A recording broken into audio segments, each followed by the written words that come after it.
Okay, so here's what we're going to do. We're going to do a little ESP experiment here. Now, before we get started, I need to know, going into this, would you consider yourself a believer or a non-believer in ESP, second sight, psychic phenomenon, Tony? No. Tony answers no. Tony answers no to an either-or question.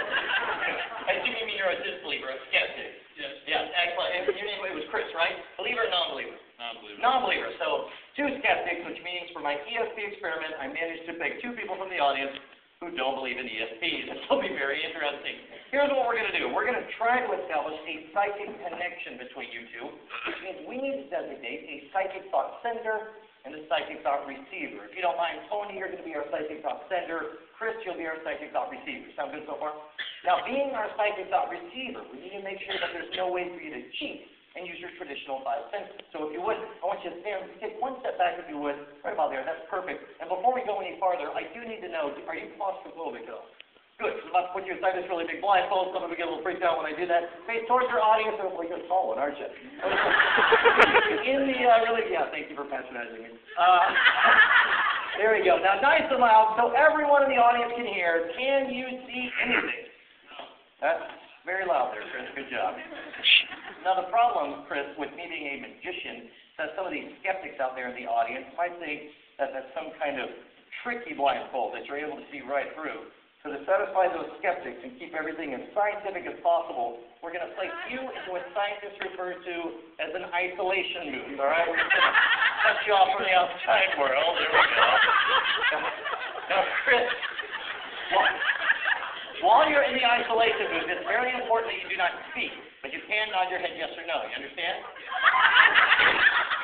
Now, if everything goes according to plan, in just a moment, you should receive some kind of psychic image. Until then, don't worry about what I'm saying to Tony over here. You just wait to receive your psychic image. Now, Tony, in just a moment, you're going to project a psychic image across this stage, through that isolation booth, and into Chris's mind. If you were to go with whatever image popped into your mind first while you're up here on stage, you would have what scientists call a psychological predisposition to choose common objects like a house, a stick figure, a smiling face, those kinds of things.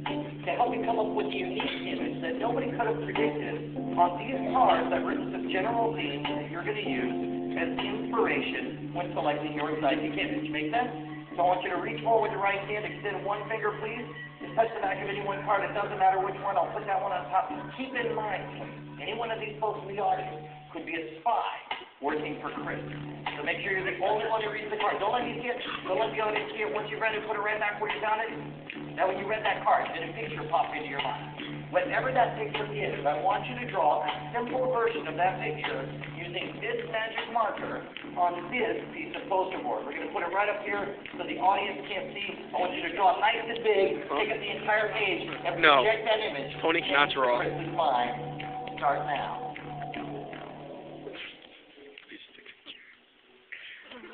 Chris. Tony, can you draw? Have you received a psychic image?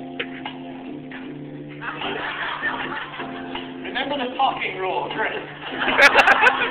Have you received a psychic image? Okay.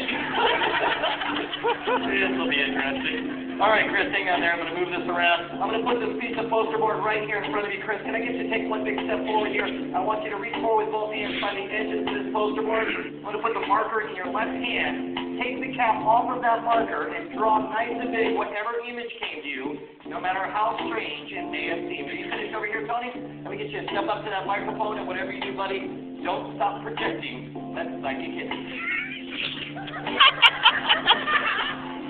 Chris?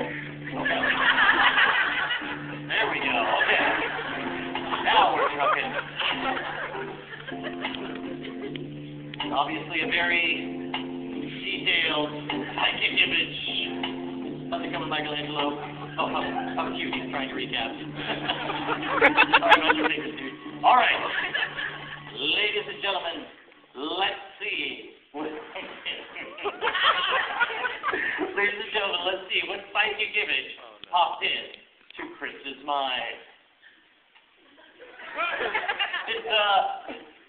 It's abstract. Now, obviously, Tony, Chris has a blindfold on. He's got a box over his head. He has questionable artistic talent.